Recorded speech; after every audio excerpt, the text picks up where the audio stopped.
আজকে আমরা গতকাল দেখেছি হচ্ছে আওয়ামী লীগ হচ্ছে হরতাল দিয়েছে, কিন্তু আমরা দেখতে পাচ্ছি যে অনেক সুন্দরভাবে হরতাল পালিত হচ্ছে। মানুষ যে যার মতো করে চলতেছে, গাড়ি ঘোড়া চলতেছে। আর আওয়ামী লীগ যদি হরতাল সফল করার জন্য মাঠে নামে, রিক্সাওয়ালা থেকে শুরু করে ছাত্র সমাজ বা লোকাল যে পিপল আছে, এরা গণদোলায় দেওয়া হচ্ছে, এদের লাল করে দেবে।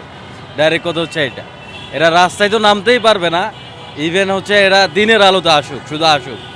তারা 5 আগস্টের পরবর্তী বা হচ্ছে আগে তাদের যে নেতারা পালিয়ে গেছে, কিন্তু ওই কিছু নেতাকর্মী রেখে গেছে যারা হচ্ছে ওই যে ফুটং ফাং, কোনো কাজ কাম নাই, এখনও জয় বাংলা করে হচ্ছে স্লোগান দেয়। এরা আর নাইমা ওদের নির্দেশ হচ্ছে খাইবে, এই ছাড়া আর কিছু না ভাই।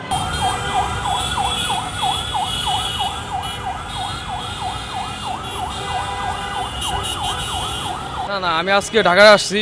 হ্যাঁ, আমার একটা প্রোগ্রাম ছিল, তো আমি প্রোগ্রামে আসি, জানি না যে আজকে হরতাল ছিল। না, এমনি তো স্বাভাবিক আছে, সব কিছু দেখতেছি, নর্মালি আছে। না না, আমি তো আসছি 10টা থেকে, কোনো হরতালের কোনো ইয়া পাইনি। ঢাকার আসার পরে যে স্বাভাবিক দেখতেছি, কোনো হরতালের কোনো ইয়া পাইতেছি না। না আসলে সকালে রাস্তায় বের হওয়ার পরেই আমি দেখলাম গাড়ি একটু স্বল্পতা, তারপরে আমি খোঁজ নিয়ে জানতে পেরেছি যে আজকে হরতাল।